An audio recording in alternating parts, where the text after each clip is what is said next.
नाज़रीन, अवामी न्यूज़ में ख़बरनि जो सिलसिलो जारी है। इन वक्त असीं तव्हांखे नूरियाबाद में ख़बर ॾींदा हलूं त गुज़िरियल राति वेन हादसे जे अक्सर फ़ौतुनि जो तालुक़ हैदराबाद सां आहे।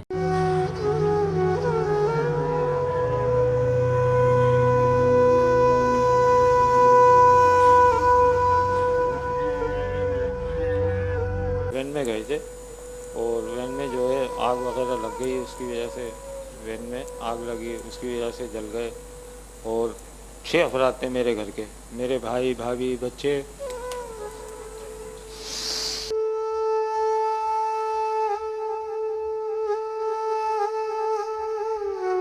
अभी तक कोई किसी का राब्ता नहीं है, इनकी लाशें तक नहीं दी हैं, तो पता नहीं कह रहे हैं डीएनए होगा डीएनए होगा।